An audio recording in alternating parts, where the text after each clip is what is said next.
welcome to the fourth quarter and full year 2024 Teva Pharmaceutical Industries Earnings Conference Call. My name is Alex, and I'll be coordinating the call today. If you'd like to ask a question once the presentation is finished, please press star followed by 1 on your telephone keypad. And I'll hand it over to your host, Chris Stevo, SVP, Investor Relations. Please go ahead.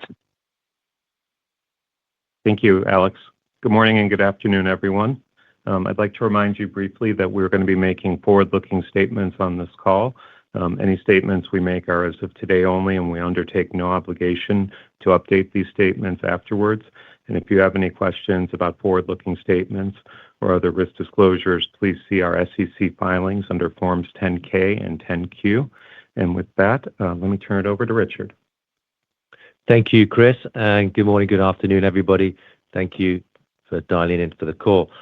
Really excited to talk to you today about the 2024 performance of Teva and the lookout for 2025. So as usual, I'm going to go back to the strategy, the pivot to growth strategy, what we set out in 2023 and what we accomplished of this strategy in 2024. And as you remember, it's based on 4 pillars: delivering our growth engines, step up innovation, create a sustainable generics powerhouse, and focus the business. And I'm really pleased to say that we've made really good progress across 2024 on all of these pillars. As you'll see, Austedo had another great year, up 34%. Uzedy had a very strong year, beating its target of $100 million at $117 million. And Ajovy grew at 18% and reached the $500 million number. And step up innovation, great progress there by Eric and his team. Obviously, we saw the results of Duvakitug at the end of last year, where we think we have best in class and best by design. And olanzapine, we had the full safety data set, so we now know we don't have any PDSS in this patient population in this trial. And Dari, we've really moved fast into the clinic with our ICS/SABA, and 91% of sites are recruited. On the generics business, all regions are growing for the second year straight, which is good, and our product launches have shown good performance to drive that growth. And then on focus the business, it was good to see external endorsement of the improvement of Teva, with all the credit ratings improving their outlook for the company. And it's good to see that our TAPI business is back to growth, 4 quarters of growth and full year growth. So a really good start and really good progress on the pivot to growth strategy.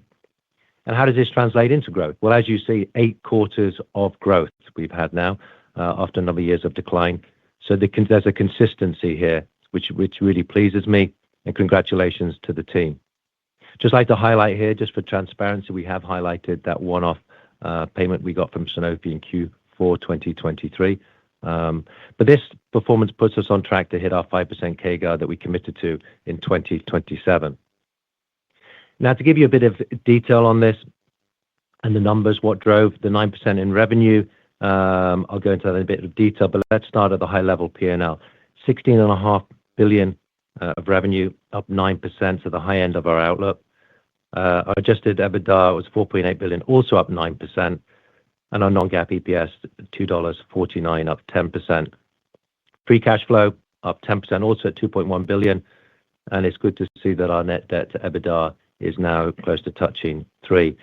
And I remind you all that we did give a guidance up twice throughout the year. So I think this performance is a strong performance and one we're very proud of. But let me now go into a bit of detail as to what's behind this. So all 3 of our businesses grew: our innovative business, our generics business, and our API business. As you see, led by Austedo, up 36%, close to $1.7 billion. Really strong performance again there. Ajovy up 18%, as I said, just over $500 million. And Uzedy, $117 million. The generics business close to $9.5 billion, up 11%, and API at 3%. So across all of our businesses, we've driven this 9% growth. Now let's go into the innovative business first. So on Austedo, I want to be clear, we are on target to hit our $2.5 billion in 2027. And you'll see why. Why we're confident about that is because the US revenues of $1.642 billion is a 34% growth. And we got strong TRX growth of 34% also. I'd like to point out it's a nice contribution from the rest of the world now starting to kick in with $46 million. And because of this confidence, we have our outlook of $1.9 to just over $2 billion for 2025, I think shows the strong belief we have in this product. I'd like to remind everybody there's still a huge unmet medical need. Of the 800,000 patients who suffer from tardive dyskinesia, only 6% are on treatment. So we see a long runway for this product. Now moving on to UZEDY. UZEDY, really pleased with what the team have done here. I think it goes to show what a really good differentiated product we have and what a world-class team we have out in the field. We did $117 million for the full year. So we beat our guidance of $100 million. And we're planning to do $160 million in 2025. So another growth contributor going into this year. As we move on to AJOVY, I'm very proud of AJOVY. It's an interesting product that when I came here, I think people weren't sure what this could do going forward. But I think the company and the team have shown what they can do, even in a very competitive market across all of our regions. The 18% growth, I think, shows the ability for our teams, whether it's in Europe, USA, or international markets, to take market share. And we've grown market share across all of our regions here. So congratulations to the team. And because of that, we're giving guidance of $600 million for 2025. So really good, strong contribution from our innovative business and a good, strong growth going forward into 2025. Now moving on to the second pillar, which is Step Up Innovation, which Eric will go into a lot more detail. But I can't help talk about it because I'm so excited about it.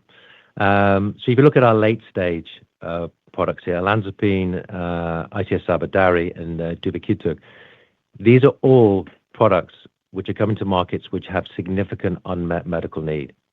And we're coming to the market in the near term. Olanzapine will be in 26. ICS/SABA/DARI will be in 27, around about that. And duvakitug will be towards a year or two later. So really excited about this. And we're entering phase 3 with duvakitug this year. And we'll be talking about some indications as well. Now, our early stage pipeline is also exciting. I'd remind people that the anti-IL-15 and the anti-PD-1 IL-2 were developed and created by the same team who created what we believe is best-in-class TL1A duvakitug. So very excited about this pipeline. And Eric will go into a bit more detail. Now moving on to the third pillar, which is our create a sustainable generics powerhouse, starting with our biosimilars.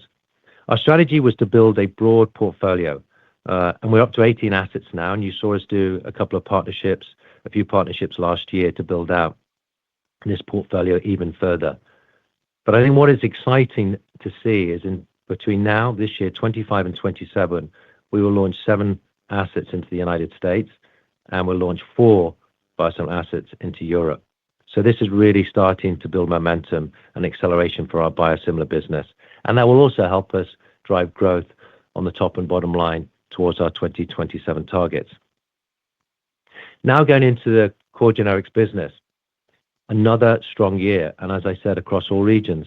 And this was where we just started to tighten our capability and our focus operationally. We've improved our ability to launch our new products across all regions on time more often.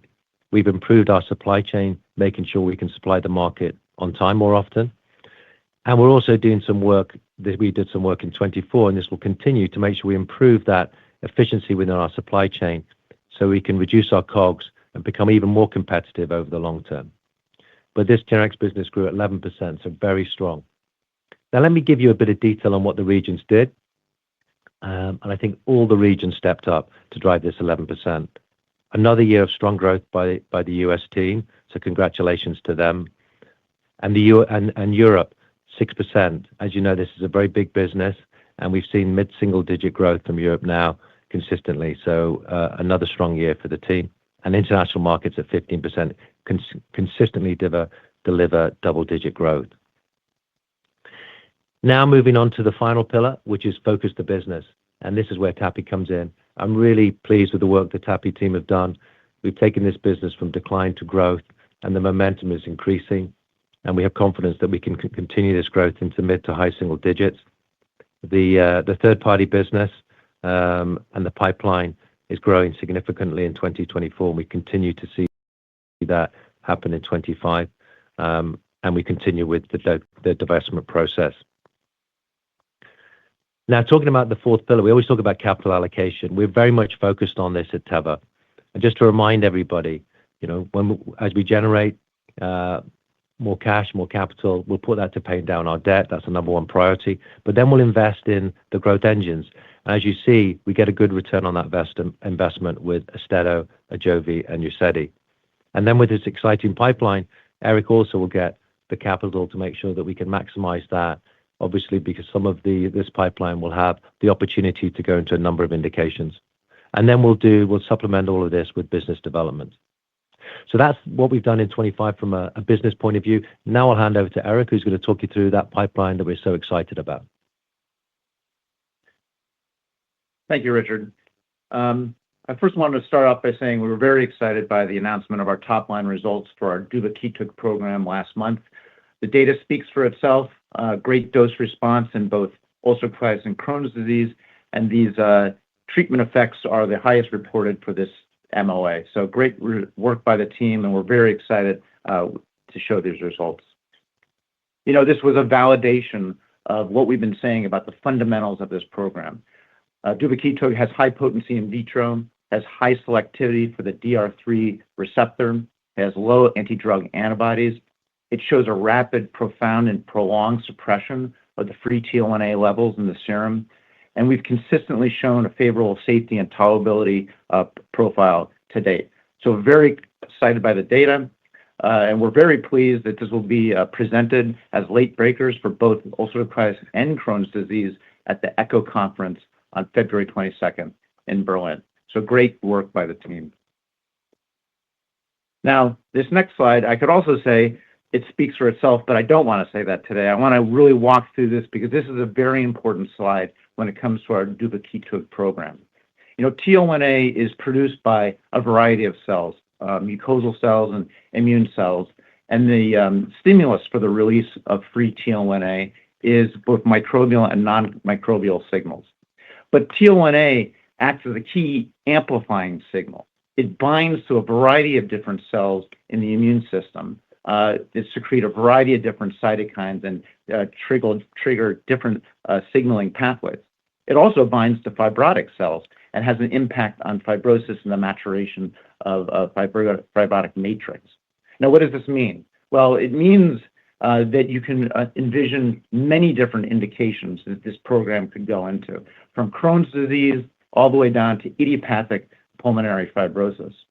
To really put this in context, we've listed a number of marketed products that you all know very well. We know the impact that all these programs and these products have on patients worldwide. It's important to remember these programs and products only hit specific subsets of these signaling pathways. It's really exciting to think about the prospect of what a compound like duvakitug could do when hitting this amplification signal of a variety of different cellular pathways. It really is a portfolio and a product, and the future, I believe, is very bright for the birth of this new class of MOA. Moving on to our dual-action rescue inhaler program, very exciting program, very big program for Teva. It's important to remember there's 11 million people in the U.S. today who are still using a single albuterol, like SABA, single agent for their asthma exacerbation. It's a large population. We already know that GINA guidelines actually recommend using a dual-action rescue inhaler. You should be getting a beta agonist plus a steroid when you have an asthma exacerbation. Teva is very proud to be bringing forward an easy-to-use dual-action rescue inhaler, dry powder inhaler device.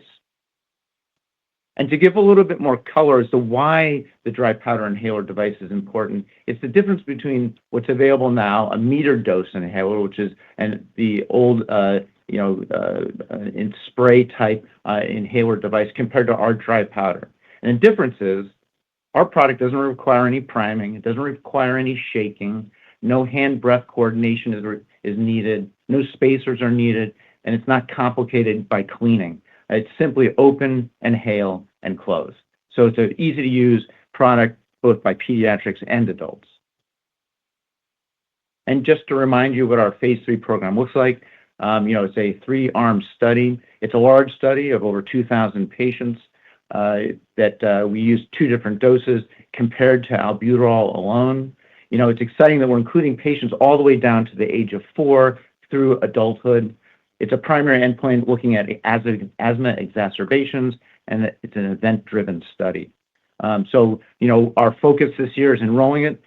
We've got over 91% of our sites up and running at this point, and this is going to be a very big focus for us in R&D this year.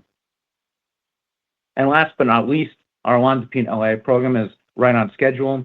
Our last patient last visit will be imminently at the end of this month.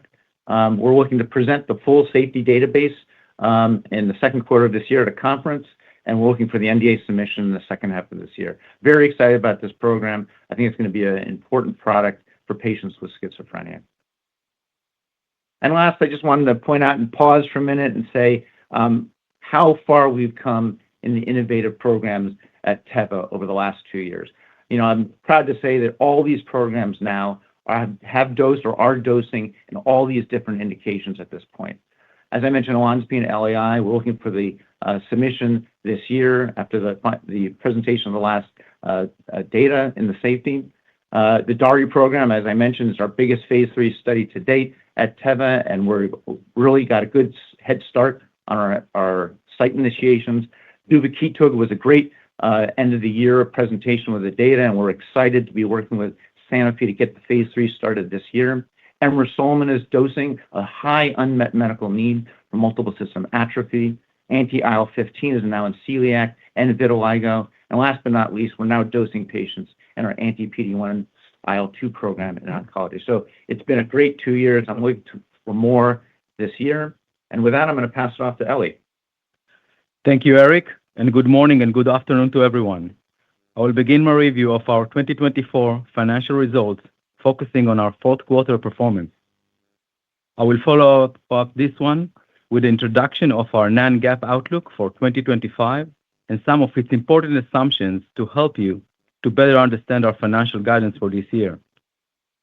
Beginning on slide 27, I would like to remind everyone that in the fourth quarter of 2023, Teva entered into exclusive collaboration with Sanofi to develop and commercialize Teva's anti-TL1A asset, Duvakitug. As we communicated previously, per the terms of the collaboration agreements, Teva received an upfront payment of $500 million in the fourth quarter of 2023, which we recognized as revenue. This payment positively contributed $500 million, both our revenue and free cash flow, and had a positive contribution to our adjusted EBITDA of approximately $430 million.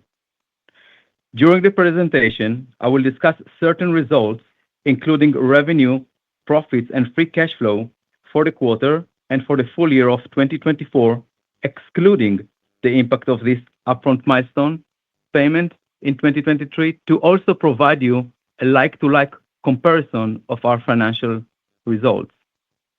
Now, starting with our Q4 GAAP performance. Revenue in the fourth quarter of 2024 were $4.2 billion, a decrease of 5% in both US dollars and local currency terms compared to the fourth quarter of 2023. Excluding the Sanofi payment, revenue increased 7% in both US dollars and local currency terms compared to the fourth quarter of 2023. This increase was mainly driven by a strong growth from our key innovative products, Austedo, Uzedy, and Ajovy, growth from our generics products across all our segments globally, as well as from sale of certain product rights.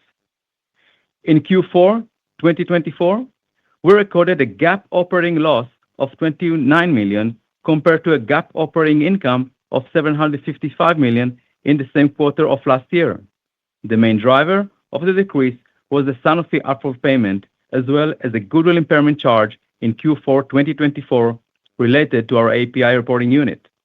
Our GAAP net loss and net loss per share were $217 million and 19 cents, respectively, which were primarily driven by the decline in operating income that I just explained.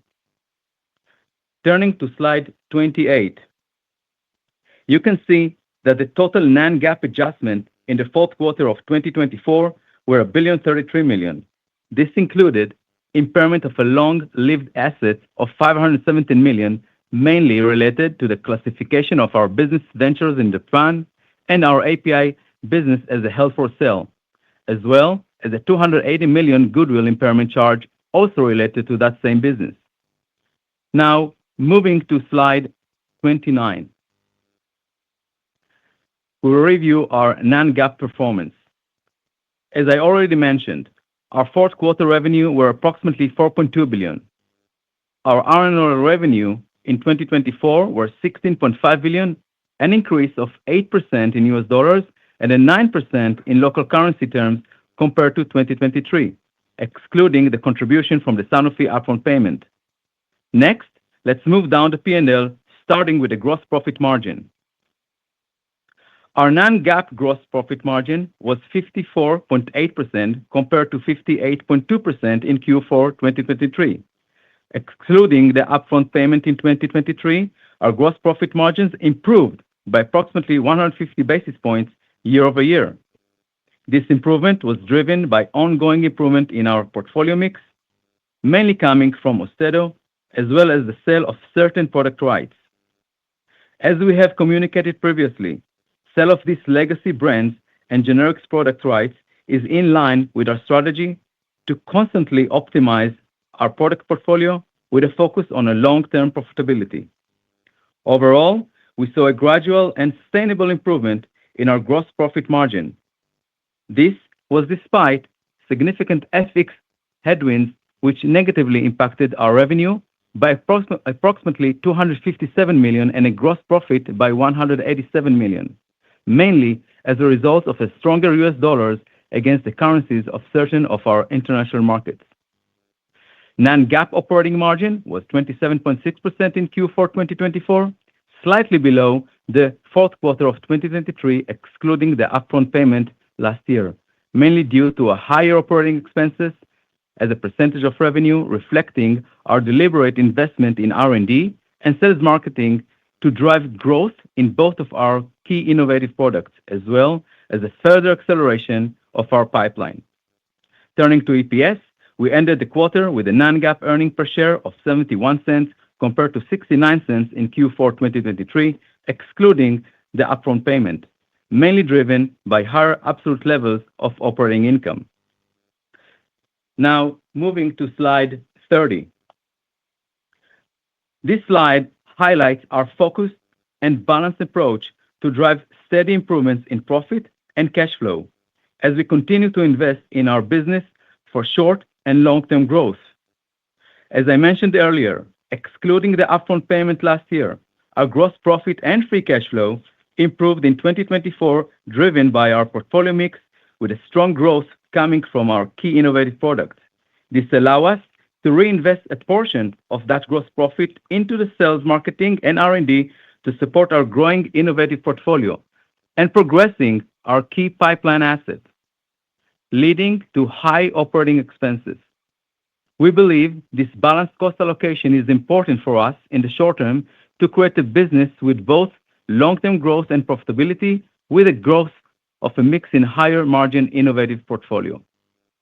Our free cash flow in 2024 were just over $2 billion at the end of the point of our guidance range, increasing by approximately 10% versus 2023, excluding the upfront payment from Sanofi, driven by higher net profit and our ongoing efforts to improve our working capital management, partially offset by higher legal payments. As a reminder, our free cash flow in 2024 included $522 million litigation payments, which was an increase of $57 million compared to 2023. These payments include a settlement related to legacy litigation that we have put behind us to focus on our growth strategy. Moving to the next slide. I want to remind everyone of our commitment to continue to deleverage as we remain focused on executing the next phase of our pivot to growth journey. Throughout 2024, we continued to reduce our net debt, which was approximately $14.5 billion at the end of the year.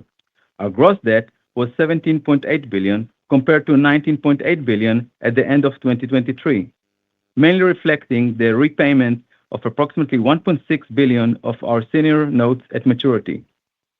We also improved our net debt to EBITDA ratio, which is now approximately 3 times, and on track to our 2027 targets of 2x leverage. As you can see on this slide, the execution of our Pivot to Growth strategy, along with our disciplined capital allocation policy over the last several quarters, has been recognized by the leading credit ratings agencies. All three major agencies have upgraded Teva credit ratings and outlook in the last 6 months to reflect our improved growth prospects and continue strengthening our balance sheet. These upgrades are testament of our focused execution, and we remain committed to achieving an investment-grade rating in line to our 2027 financial targets. Of the 70 global biopharma companies rated by S&P, Teva is one of only 2 with a positive credit outlook. A positive outlook indicates that an issuer's credit metrics are expected to improve. Now, let's turn our attention to the 2025 non-GAAP outlook. As Richard and Eric talked about, and as reflected in our financial results of 2024, that was a very strong year with our progress in our Pivot to Growth strategy. We delivered solid revenue growth, improved margin and cash flow, and invested in our key growth drivers and our promising pipeline while navigating the impact of a macro headwinds such as foreign exchange movement. As a reminder, in 2024, approximately 47% of our revenue were denominated in currencies other than US dollars. In general, an increase in the US dollars versus other currencies in which we operated subjected to our hedging strategy has an impact on our revenue, profit, and cash flow. In 2025, we remain focused and executing the next phase of our strategy. We're also mindful of the industry dynamics, including the effect of the Inflation Reduction Act in the US markets, our financial guidance considering these evolving dynamics, as well as the headwinds from foreign exchange movement. Now, before I talk about the specific, I thought it will be helpful to lay out our financial guidance to make comparison as simple as possible in light of the ongoing divestiture process of the Teva API in Japan generics business. The guidance range we are providing today assume a full year contribution from these assets in order to allow like-to-like comparison. We plan on revisiting our guidance to include only their actual pre-divestiture financial results upon closing. The guidance also excludes any contribution from potential development milestone payments from our partner, Sanofi, for the phase 3 initiation of our anti-TL1A program, duvakitug. We will revise our guidance to include these milestone payments when they are earned.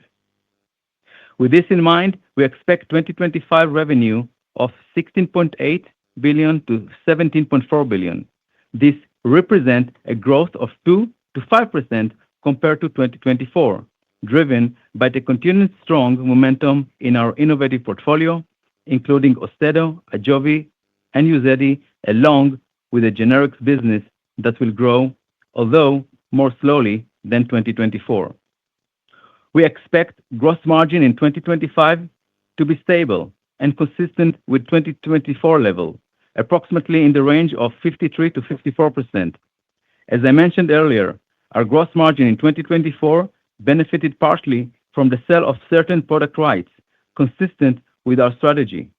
Our gross margin performance in 2025 is driven by continued improvements in our portfolio mix, driven by strong growth in our innovative portfolio and the cost optimization program offsetting the adverse effects of the foreign exchange movements I just mentioned.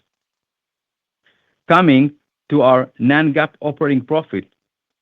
As I mentioned earlier, our focused investment in our key growth assets and our pipeline will continue, consistent with our strategy to drive both the short and long-term growth of the company. With that in mind, we expect our operating expenses to be approximately 27 to 28% of revenue for the full year, representing both higher R&D expenses and sales marketing expenses compared to 2024. As a result, our non-GAAP operating income is expected to be between $4.1 billion to $4.6 billion, and our non-GAAP adjusted EBITDA is expected to be between $4.5 and $5 billion, both consistent with the 2024 levels at the midpoint of our guidance range. We expect finance expenses to be approximately $900 million in 2025, lower than 2024, reflecting a lower start of the year debt level and additional net reduction forecast over the course of 2025. We expect our non-GAAP tax rate to be in the range of 15% to 18%. This brings us to expected non-GAAP earnings per share in the range of $2.35 to $2.65. We expect our 2024 free cash flow to be in the range of $1.6 billion to $1.9 billion. This represented a slight decrease compared to 2024, mainly due to our deliberate efforts to streamline our accounts receivable securitization program, as well as to take into account higher legal settlement outflows in 2025, aligned with what I mentioned earlier. Lastly, as you know, we do not provide quarterly guidance, but I thought I would like to be helpful to provide you some insights regarding the expected quarterly progression. Currently, with expected revenue, we are expecting gradual increase over the course of the year, with the revenue in the second half of 2025 slightly higher than the first half. Our non-GAAP margin are also expected to gradually ramp up over the course of the year, in line with the revenue trajectory, as well as improvement in our cost optimization programs we have initiated. With that, this concludes my review, and now I will hand it back to Richard for a summary. Thank you, Eli. So to conclude, if we go on to the next slide, please. Thank you. The journey of the pivot to growth continues, and in 2025, these are the things we're going to focus on with our 4 pillars. So for Austedo, it's aiming towards this target we have of $1.9 to $2 billion. Uzedy, the $160 million, and Ajovy, over $600 million. So this is about driving these and delivering on these growth engines. Step up innovation, I think Eric's talked about that. Getting the phase 3 started is a clear focus, and then finalizing the indications, filing olanzapine, and completing the pediatric recruitment for Dari, our ICS/SABA. So some really big milestones I think we have there for step up innovation. And then for the generics business, it's about making sure we continue to do the good work we started in 24, which is making sure we launch these complex generics, that we have 16 over 25 to 26 on time, making sure we launch our biosimilars that we have, the 7 in the US and the 4 in Europe, on time over 25 and 26. And then making sure we improve the efficiency of our business to make sure we have a good supply chain that's cost effective. And then on focus the business, it's doing what Eli said and what I said earlier, is making sure we're allocating capital to the right areas of this business to drive short and long-term growth of this company. And then if I go on to the next slide, just to remind everybody, this pivot to growth is a journey. We've sort of completed the first part, which was return to growth, and then it's all about making sure we can continue this growth and driving this through our innovative portfolio. And I think we have really good reasons to stay very positive and optimistic because of the pipeline that's coming through now, because of the biosimilars that are coming through, the fact that we've returned our generics business to growth across all of our regions, and the fact that we have plans put in place to drive margin expansion from a portfolio point of view on the top line, but also from a cost of goods and efficiency point of view on the bottom line. So a lot of reasons to be optimistic about the future. And with that, I'll close and hand it over to the group for questions, please. Thank you. As a reminder, if you'd like to ask a question, please press star followed by 1 on your telephone keypad. Our first question for today comes from Yoon Choi of Evercore ISI. The line's now open. Please go ahead. Hi guys, this is Omar filling in for Yoon Choi. I had a couple of questions, if I may. First, maybe just big picture. As it relates to the EBITDA trajectory going forward, I know there's clearly investments that will be made on the TL1A program. Just curious how the spend will break out for Teva versus Sanofi as it relates to the new indications as well as it relates to the phase 3 program. but then also there's some Austedo headwinds coming as well from an IRA perspective. So how do you think about EBITDA trajectory going forward in general? And secondly, on API business, I noticed in the reconciliation slides, there's some goodwill impairment as well as tangible impairment. Just trying to understand, have your expectations on API business pulled back in from a valuation perspective? Thank you. Thanks, Uma. Thanks for the call. I think we'll tag team on this. I'll start with a bit, and then Eli can chime in, and then maybe even Eric a bit. So firstly, on the broader question of costs and EBITDA, obviously the partnership we have is about sharing both the upside and the cost to get there for duvakitug. So it'll be a 50/50 share of the OpEx going forward. And obviously, I think your question relates to as we move not only into phase 3 for IBD, but what Eric talked about, the multiple indications we're going to be thinking about going into. I think from that point of view, it goes back to capital allocation and making sure we're focusing the capital on the right areas, and duvakitug is definitely a priority. As we think about it just generally over the course of the business to 2027, what Eli has also highlighted is we have a lot of good things to invest in. And I think we've shown when we invest, we get a very good return, as in the investments we did in our innovative portfolio on the market, Austedo, Ajovy, and Uzedy have really delivered strong growth. And then also the investments we did in the pipeline have created real value creation in the short term, but definitely in the long term. So I think for us, we're aiming to grow our EBITDA. We want to grow it, obviously, for that 27 target, but we want to make sure we're investing in the short term to allow us to not really just hit the 27 target, but to make sure we're really accelerating this business beyond that. Would you like to add anything else to that, Eric? I think that the only thing I'd add is that the structure and the reason we did the deal with Sanofi and why it was so important. I mean, it was a strategic way of, making it possible to achieve the full potential of what a duvakitug program could achieve. And having a partner like Sanofi, cost sharing is a really good way to have locked and loaded this for the future. Thanks. And then maybe with TAPI, Eli, do you want to take that? Yes, Umar, just on the spend, to come back on the R&D, just kind of high level from 23 to 24 average. If we were looking about 45 to 55 generics innovative, we're looking now to kind of a third and two-third in between the mix of generics and innovative in terms of how we're actually allocating cost into the R&D. And yes, if in 23, 24, we're in average like below 6%, we're going to be above 6% in R&D over revenue for the coming years, of course, also for 25. And as far as related to the API business, on December 31st, we classified the API business as a held for sale, and that actually putting the three elements, which is the R&D related to that business, the manufacturing and the commercial, and into assets held for sale, which classifying the net assets. And before you do that kind of an element, you need to kind of do kind of some analysis related to the expected deal structure, and that before integrated kind of a goodwill assessment, and after that impairment of assets, those that you now collapse into that classification.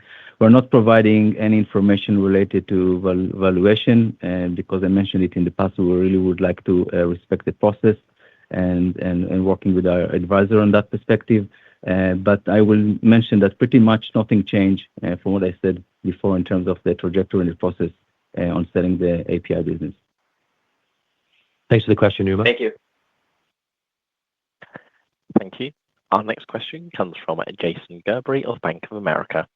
Your line's now open. Please go ahead. Hey, guys. Thanks Hi, for taking my Jason. questions.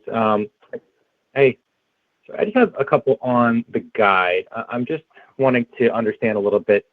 You're at your midpoint, you're growing sales, I think $600 million, of which about $300 million of that's Austedo, but yet there's like no operating leverage driving through the P&L. So maybe can you just help us understand that a little bit more? And then on Uzedy, in the second half of last year, you averaged, you summed up to about $80 million in sales.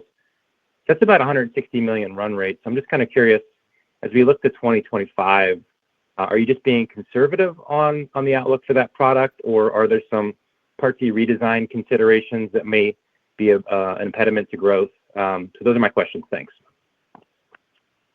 Thanks, Jason. Thanks for the questions. So I'll start actually in reverse. So with regard to UZEDY, firstly, I'm glad you've noticed the strong performance of the team, so thank you for that. It was a good year in 2024. I do just want to point out that UZEDY does fall into now the Medicare Part D redesign immediately, and so we take that hit straight away on January 1st. So that is the thing that I think may be the disconnect. We still see the opportunity to drive strong growth of the product from a prescription point of view, but we have to let that play out. And then from an OP guide, which I think was a bit similar to the question that was prior, but I think a bit more detail you want. I think what we have also in, and I'll start this, Ellie, and then you can chime in. We have a few things. Firstly, this IRA redesign doesn't just touch UZEDY, it actually hits AUSTEDO. Now, although we got the phase in with AUSTEDO, it still hits us, and I think that's just something for people to start to understand. And obviously, AUSTEDO is a big product now because of the success, once again, that was driven by the team in 2024. So that's part of it. We do have our legacy innovative plans still declining, and then we have a big FX hit as well. So I think those are the things that sort of contribute a bit to that. And then the thing Ellie's highlighted around, we are probably going to be investing a bit more to make sure the opportunities that we got in front of us, which I think everybody sees are really clear. We don't not invest enough in those to make sure we can create the long-term success that we planned in Pivot to Growth. But maybe, Ellie, I'll let you add to that. Yes. So, Jason, thanks for the question. Just to kind of a level set, right? If we end up the year with 50.3% on gross margin, if you actually back out the impact of $190 million on FX, this company is running now 54.5%. I know the market is now looking on more or less the same gross margin, but we are, from the fact that we have the majority part of our revenue is non-denominated US dollars, with the FX fluctuation, what we saw in the last few months, mostly on euro dollars, we actually remained focused on how to guide, and we're actually baking in some impact on FX. And this is why you see kind of the guidance with 53 to 54%.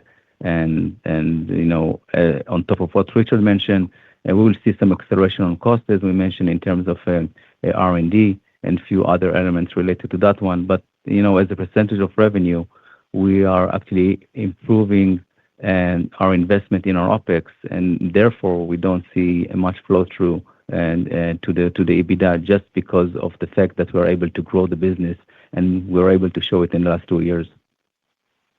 Thanks, Ellie. Thanks for the question, Great. Jason. Thank you. Our next question comes from David Amsellem of Piper Sandler. Your line is now open. Please go ahead. Thanks. So I know you're getting a lot of questions on Revlimid and what the business looks like in 26 with Revlimid eroding. But can you just give us a more detailed roadmap on how you're thinking about newer products that could make up for the impact of losing sales on Revlimid? Is it going to be mostly biosimilars weighted or complex small molecule weighted? Can you just talk about what specific products and what kind of products you think are going to make up for that shortfall for next year?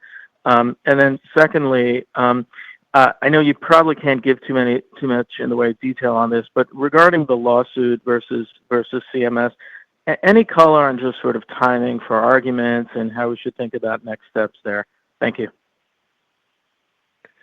Thanks, David. Thanks for the questions. So on the Revlimid, let me see if I can answer that to your satisfaction. So once again, great performance that we've seen by the team in the US to drive the success of Revlimid, but that does create a headwind potentially in the future if not too careful. So how do we deal with that? So firstly, I sort of want to take it to a macro level. So firstly, because of the way the company is structured now and the growth rates we have in our innovative business and our ex-US business, I think from an overall growth rate of the company, I think we're in a position to weather if you want to call it, loss of exclusivity, which sounds a bit strange with the generics, but that cliff, than we ever would in the past. So I think that's important. But if you break it down a bit more specifically, because I think that's where your question was, from a generics business, remember that 2/3 of our business is not in generics, and as you saw, that's growing very strongly, and that's very profitable. So that's something that balances it. Then going in, even double-clicking to go deeper into the U.S., which is, I think, specifically where your question is. We have 16 complex generic launches that we're going to do in 2025 and 2026. So one of the things we have to do is maximize those and launch those on time and maximize those. The other is we have a number of biosimilars that are coming out in 2025 and some in 2026 in the U.S. And so we need to maximize those, as well as we've had some biosimilars that have launched slowly in the market, but we see those have an opportunity to contribute in 2026. So you have all of those things going together, and our aim and our ambition is to manage that drop off, which, by the way, we planned for it being a cliff, so we haven't anticipated any soft landing. That's how we plan to deal with it. And if I take it right back to the beginning again, but on a macro level, don't forget we have Austedo accelerating, we have Uzedy accelerating, we have Ajovy accelerating, we have olanzapine launched in 2026. We'll have ICS/SABA not far behind that, and so we have a lot of things to continue the trajectory of growth. Now, I know the focus will be on 2026, and we'll look to manage that as best we can. But if you look at 2027, 2028, and beyond, I think the direction of travel for the revenue and the bottom line is clear based on all of those assets we have coming through. But I hope that helped, David. Yeah, that's helpful. Thank you. And then CMS lawsuit question? Oh, yeah. Sorry. Forget about that lawsuit. So yes, so you're right. Unfortunately, I can't say too much about it because obviously we're in litigation. But I think so. As we get more clarity on that, we'll let you know. From a timing point of view, we may have something that we can talk about later in the year. But obviously, this is not something where we're necessarily in control of the timelines. Thanks for your questions, David. Thank you. Thank you. Our next question comes from Balaji Prasad of Barclays. Your line is now open. Please go ahead. Hi, good morning, and thanks for the questions. Couple from me for Eli and Richard. Firstly, on the free cash flow decline this year in the guidance, nearly $200 to $500 million of decline.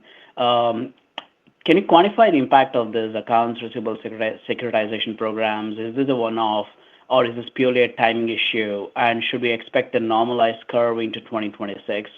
That's one. And two, probing further on the EBITDA guidance, I'm trying to understand if we set aside generic Revlimid impact, is there any reason to think that the complex generics and biosimilars segment will be dilutive to EBITDA relative to their own profitability in 2024 with the new launches coming in? Thanks. So thanks, Balaji. Good to hear you. I'll hand over the free cash flow to Eli, who can explain that.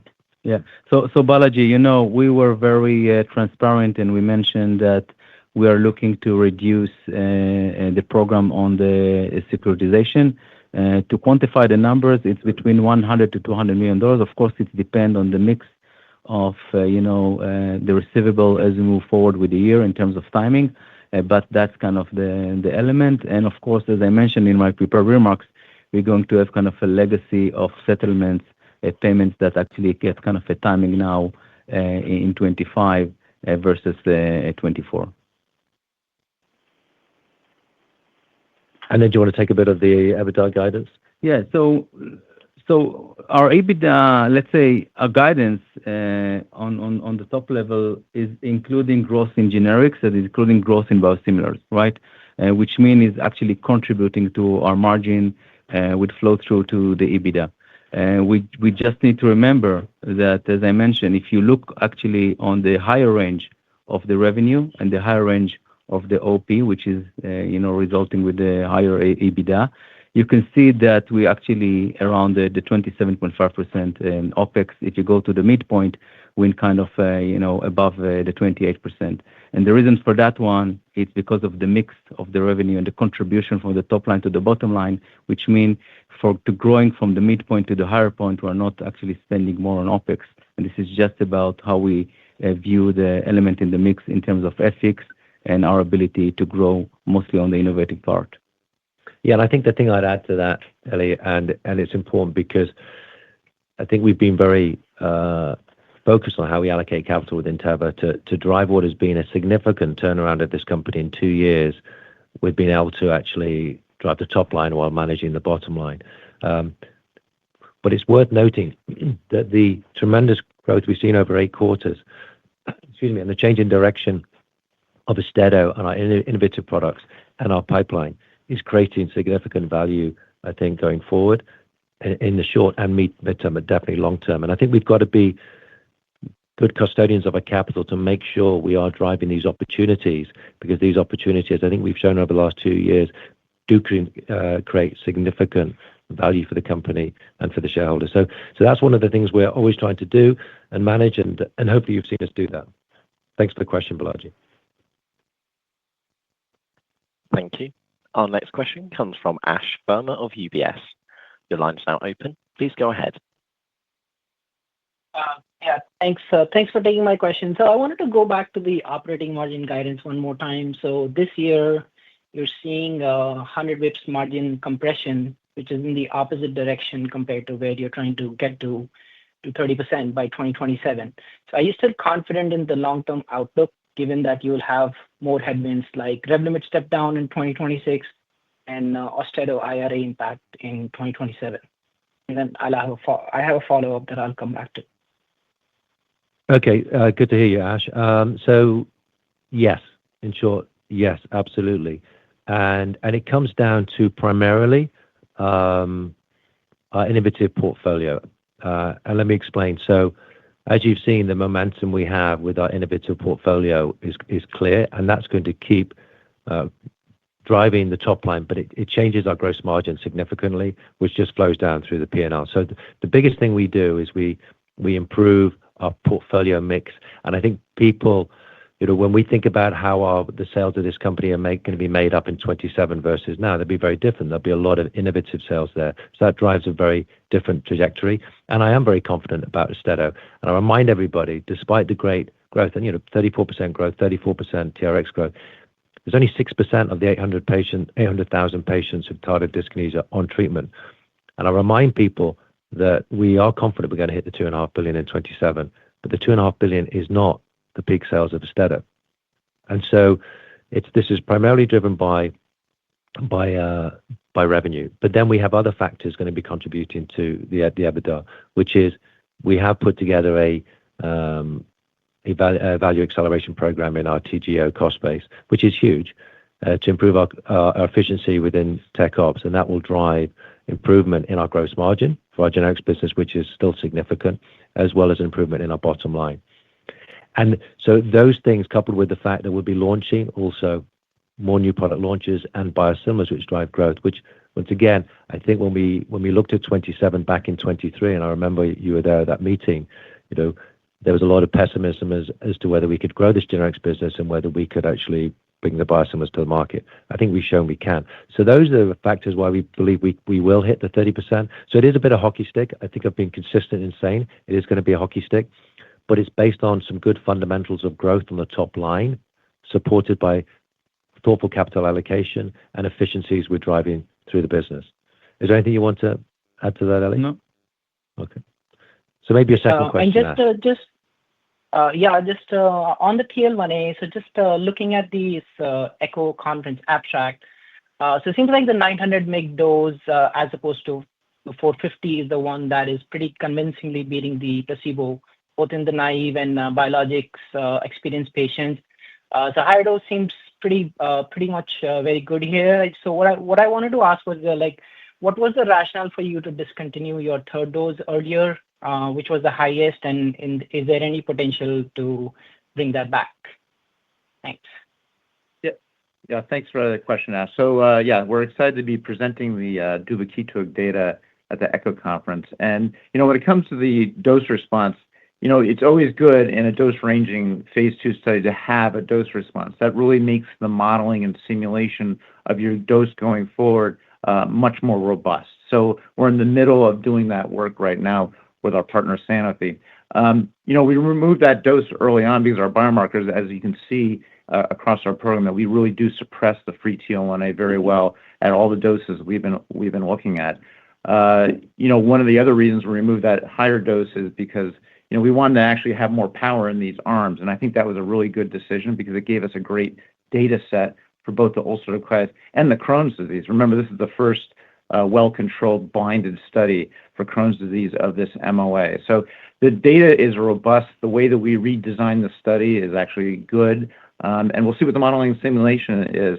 But it's nice to see that we have this, very safe, high therapeutic index right now, and we have, a lot of places we can go with it. Thanks for the questions, Ash.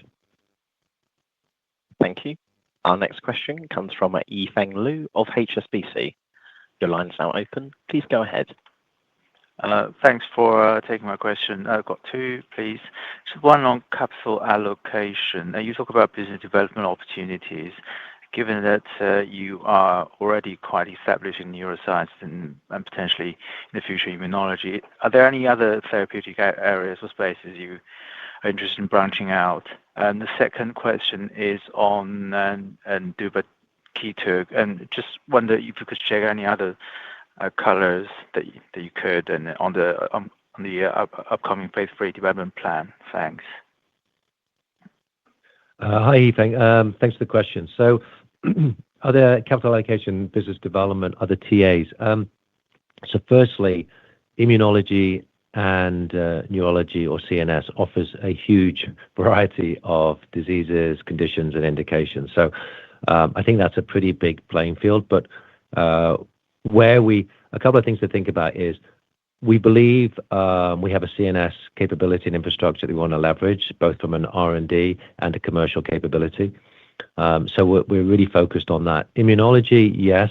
That said, as Eric's talked about, with duvakitug having multiple indications, and also one of our other products in the pipeline, anti-IL-15, having multiple indications, we feel we have a lot of immunology already in our pipeline, which I don't think people necessarily fully appreciate. But we still look there. And then outside of that, we do believe that rare disease creates an opportunity for Teva.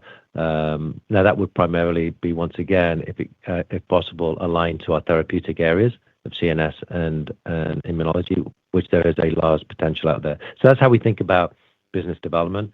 And on duvakitug, I'll hand that over to Eric. Thank you, Richard. Thanks for the question. Yeah, so we're focused on the phase 3 program with our partner Sanofi.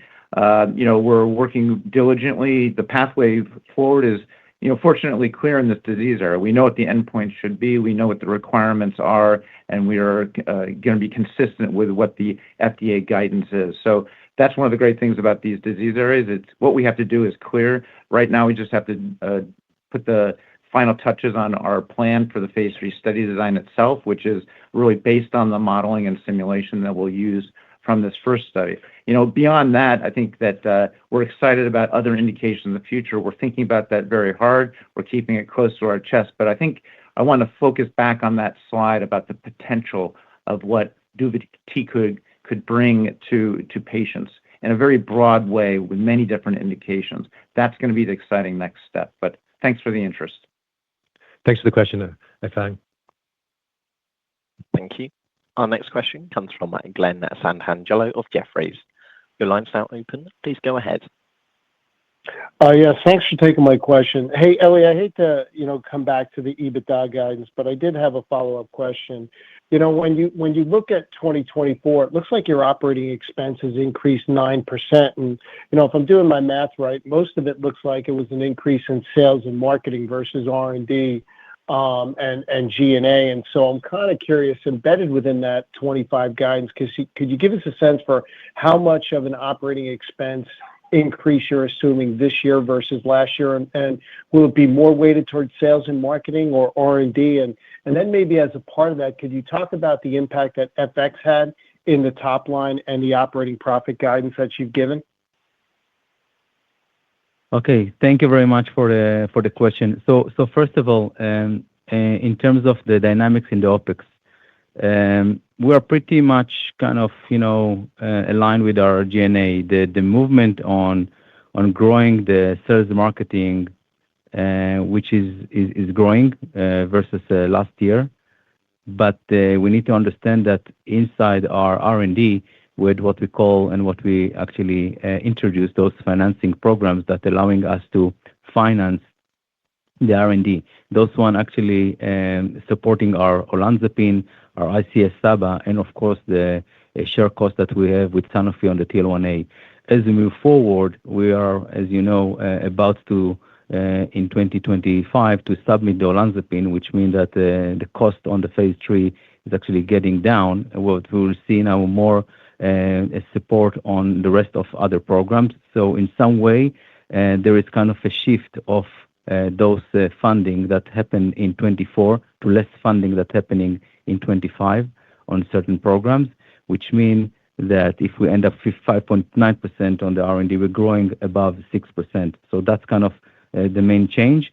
Our midpoint is taking above 28%, and on the OpEx, and our higher point is taking less than 28%. As far as related to the FX, look, last year, we saw kind of $190 million. It's kind of a 1.2%. You will assume that that's more or less the range that we are considering in the spread in the current revenue trajectory guidance.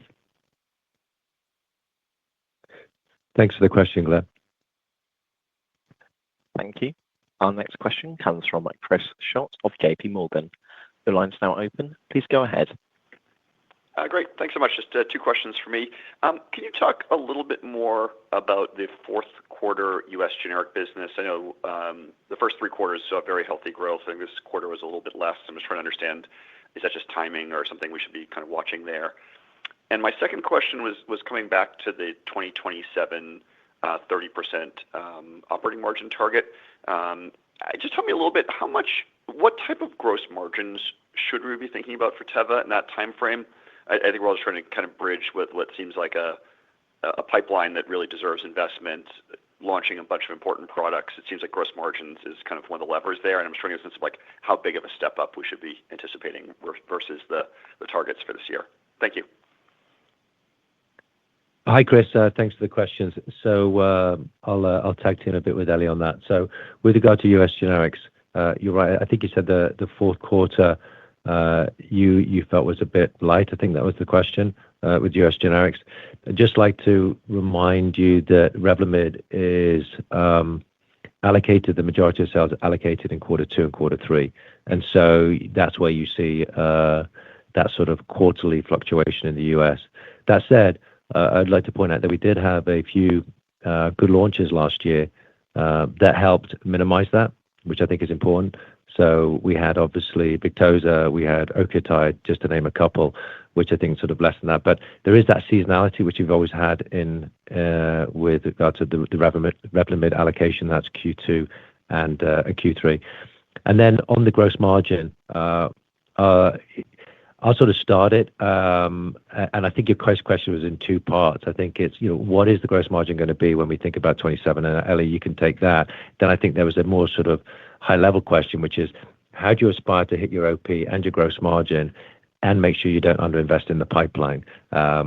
Which I think is also a very good question. The way we think about it goes back to capital allocation, and a big part is making sure we do invest. I think you've seen over the last 2 years, we've actually invested, we've been all in our pipeline.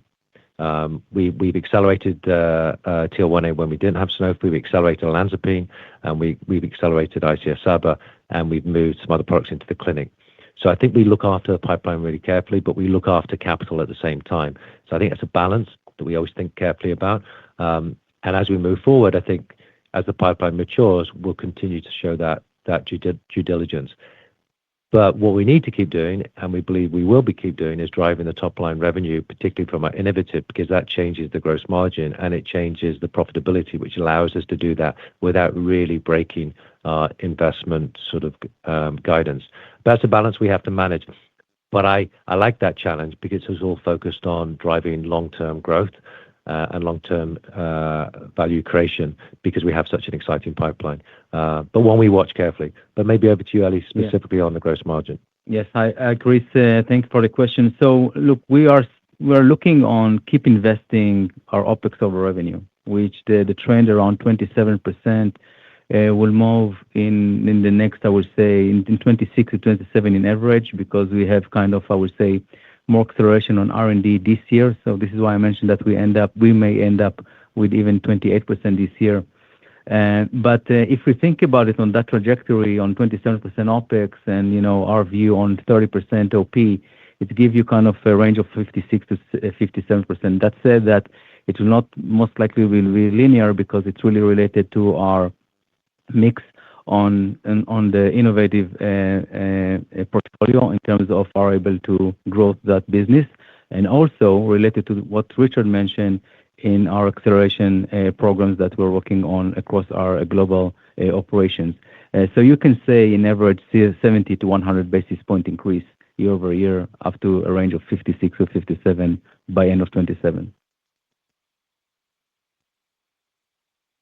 Hopefully that answers your questions, Chris. Thanks for your questions. Thank you. At this time, we'll take no further questions. So I'll hand back to the speaker team for any further remarks. Once again, I'd just like to thank everybody for dialing into the Teva call. Thank you for your interest and your questions. And we look forward to giving you an update in a few months on the first quarter of 2025.